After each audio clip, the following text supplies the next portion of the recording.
नाई आगामी दिन में आमे समस्ते लगुच मुसलमान हो नहले ये आमको जो कहते मुसलमान होगापाई कौन ना आगे तुम आल्ला को कबूल कर तापर गोरु मांस खाओ। बर्तमान ये सरकार बोध आमको यही सब व्यवस्था करने गोटे स्वतंत्र गोटे कौन गोटे प्लान प्रस्तुत करुँचे ता नई सरकार आसु आसु जो भली आसवा पूर्व बर्तमान बीजेपी सरकार जो भली कड़ा माने पदक्षेप सब नब बोली कथा कहूला जो भली तार उग्र रूप थिला बर्तमान कहीं ठंडा पड़ जाइए। बिजु जनता दल समय जो समय तांकर सरकार थिला नवीन बाबू सरकार से समय गो सुरक्षा आईन लागू करने आम राज्यर अच्छी किंतु कड़ाकड़ी करने आम जिते अनुरोध कले भी जिते चिले भी तार किसी प्रभाव पड़ू नाला कारण किसी संख्यालघु भोट पाई एमाने सब बेले तांकु समर्थन करि आछंती जो माने गोरु काटी खाउचंती जो माने केवल गाय की कहते पशु जानवर। अरे भाई जोटी सर्वाधिक हिंदू अछंती जहाँ तांको माँ को तमें कह जानवर ताल तमें सब कौन प्रथम तो हूँ आम राज्य रे जदि छेलीर अभाव होउची ताहले तमें कलिकतारू छेली आणुना बिहारू छेली आणुना कहीं आमर तो पियाज ये आमदानी आमर तो पियाज सरी जाऊँगी आलू सरी जाऊँगी ममता दीदी आमको आलू नदेला बेलू आम आली खाई पारना आमको आंध्र माछ नदेला बेलू चिकेन नदेला बेलू आम खाई पारना सेमती छेली मटन जदि तुम दरकार तुम अन्य राज्य आणुना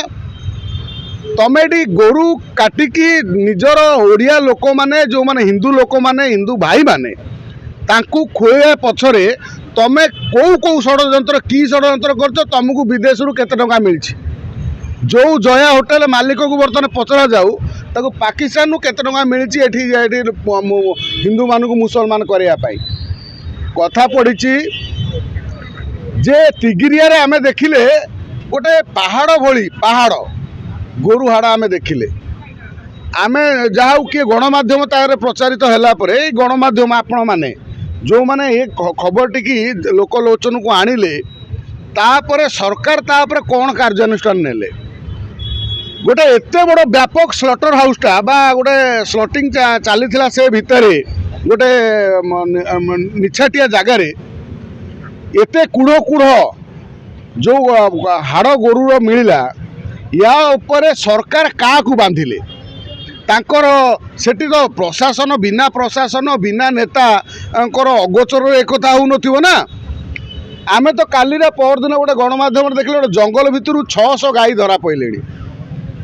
माने बर्तमान जंगल जो गुड़ा निछाटिया जगह बर्तमान एमानकर पाल्टी गाई काटापी गोटे गोटे बड़ जगह माने एठी तो कौटी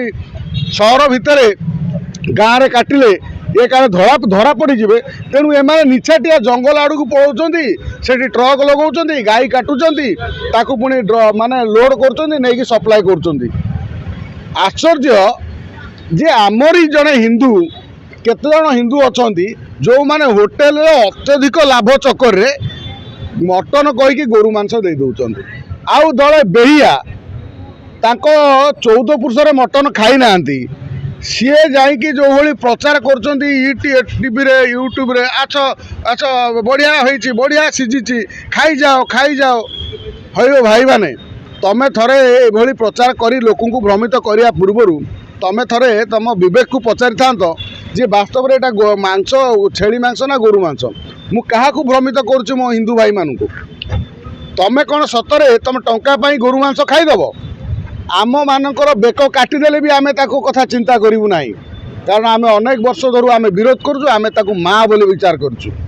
आम माँ को जी काटब खाइब आम बर्दाश्त करूँ ना सी के आमर भाई हो पारे ना साधारणतः चर्चा हुए कि मुसलमान मैंने गोचालन करते किंतु एते मात्रा गाई मुसलमान को बिकुचे किए ना गोटे कथा अच्छे हम इंसान गोमाता को पूजते हैं मानते हैं और उसका शेष जीवन उसकी शेष जीवन सेवा ना करके कौनसे को बेच देना क्या पाप नहीं ଯେତେବେଳେ ଆମେ ଗାଈ କ୍ଷୀର ଦେଉଥିବ ସେ ପର୍ଯ୍ୟନ୍ତ ତାକୁ ଆମେ କୁଣ୍ଡା ତୋରାଣି ଦେଉଥିବା, ଯେତେବେଳେ ଗାଈ ବୁଢ଼ୀ ହେଇଯିବ ଆମେ ତାକୁ ଆଉ କ୍ଷୀର ମାନେ କୁଣ୍ଡା ତୋରାଣି ଦିଅନ୍ତିନି। ଏ ପୋଡ଼ା ମୁହିଁ ଗାଈ କ୍ଷୀର ଦେଉନି, ଏଇଟା ମରିଯାଆନ୍ତା କି, ଆକୁ କିଏ ନେଇଯାଆନ୍ତା କି, ତମେ ତ କଂସେଇକି ବିକିଦେଲ। ତେଣୁ ସେଇ ହିନ୍ଦୁମାନେ ଦାୟୀ ଯେଉଁମାନେ ଗାଈକୁ କଂସେଇକି ବିକୁଛନ୍ତି, ହାଟରେ ବିକୁଛନ୍ତି। କାହିଁକି ବିକୁଛନ୍ତି? ତମେ ଯେଉଁ କିଛି ଟଙ୍କା ପାଇଁ ଯିଏ ତମର 10 ବର୍ଷ ଧରି ତମର ସେବା କଲା, ତମକୁ କ୍ଷୀର ଦେଲା, ତମ ଛୁଆକୁ ବଡ଼ କଲା, ତାର ସିଏ ତ ବୃଦ୍ଧ ହେଇଯାଉଛି, ତମେ କଂସେଇକି ବିକି ଦେଉଛ। ଇଏ ପୁଣି ହିନ୍ଦୁ, ଇଏ ଏଇଭଳି ହିନ୍ଦୁମାନଙ୍କ ପାଇଁ ଗୋରୁ କଟା ବର୍ତ୍ତାରେ ଏଇ ମୁସଲମାନ ପଠାଣ ନେଇକି କାଟୁଛନ୍ତି। ତାପରେ ସିଏ ତ ଗାଁ ଗହଳି କଥା, ପ୍ରଥମେ ଏତେ ମାତ୍ରାରେ ଗାଈ ସପ୍ଲାଏ ହେଉଛି ଆପଣ ଏଠି ଗୋଟେ ଗାଡ଼ି, ଗୋଟେ ବଡ଼ ଗାଡ଼ି ବର୍ତ୍ତମାନ ଦିନରେ ପଶିଗଲା ବେଳକୁ ରାତିରେ ଗୋଟେ ଗାଡ଼ି ଗଲା ବେଳକୁ ତାକୁ କମ୍ ସେ କମ୍ ପୋଲିସ ଭ୍ୟାନ୍ଟି ଅଟକାଉଛି। ବିନା ପୋଲିସ ସାଲିସରେ କ'ଣ ଭାବୁଛନ୍ତି କି ଗାଈ ସପ୍ଲାଏ ହେଇପାରୁଥିବ ପ୍ରଶାସନ? ବିନା ପ୍ରଶାସନ ସାଲିସରେ ଏ କେଉଁଠି ନା କେଉଁଠି ତୃଣମୂଳ ସ୍ତରରୁ ସେ ଏରିଆର ଟାଉଟର, ପୋଲିସ, ନେତା, ଇଏ ସମସ୍ତଙ୍କ ଜଣାତରେ ଗୋରୁ ଚାଲାଣ ହେଉଛି। ନହେଲେ ଏତେ ବଡ଼ ଗୋରୁ ଚାଲାଣ ହେଇପାରନ୍ତାନି। ମୁଁ ଆପଣ ଗଣମାଧ୍ୟମରେ ଗୋଟିଏ ପ୍ରଶ୍ନ ମୋର, 8କିଓଗଡ଼ ତିଗିରିଆ ଅଞ୍ଚଳର ଯେତିକି ଧରା ହେଲା କ'ଣ ଗୋରୁ ହାଡ଼, ତାପରେ କାହାକୁ ବର୍ତ୍ତମାନ ପୋଲିସ ବାନ୍ଧିଛି? ସରକାର ବର୍ତ୍ତମାନ କ'ଣ ଏପରେ ପଦକ୍ଷେପ ନେଇଛନ୍ତି? ଆମେ କହୁଛନ୍ତି ଯେ ବିଜେପି ଦଳ ହିନ୍ଦୁମାନଙ୍କୁ ବହୁତ ଭଲ ପାଆନ୍ତି, ହିନ୍ଦୁମାନଙ୍କର ବଳ, ଆଉ ବିଜେପି ଦଳ ହେଉଛି କିଏ ନା ହିନ୍ଦୁମାନଙ୍କର ଠିକାଦାର। ଭାଇ ଏ ଠିକାଦାର କିଛି ନୁହଁ। କ'ଣ ହେଉଛି କି ଆପଣ ଯେଉଁ କଥା ଦେଇଥିଲେ ସେଇ କଥାକୁ ଯଦି ପାଳନ ନ କରିବେ କ'ଣ ହେବ ନା କଦଳୀ ଗଛ ଥରେ ଭେଣ୍ଡା ବାହାରେ ଫଳ ଦେବ, ତାପରେ କଦଳୀ ଗଛରୁ ଭେଣ୍ଡା ବାହାରିଲା ପରେ ତା ମୂଳ କଟା ହେବ। ବିଜେପିର ପରିସ୍ଥିତି ସେଇଆ ହେବ ଯଦି ଗୋମାତାକୁ ଯେଉଁଭଳି ଏଠି ଗୋମାତାକୁ ନ୍ୟାୟ ନ ଦିଏ, ଯଦି ରାଜ୍ୟରେ ଗୋ ହତ୍ୟା ବନ୍ଦ ନ ହୁଏ।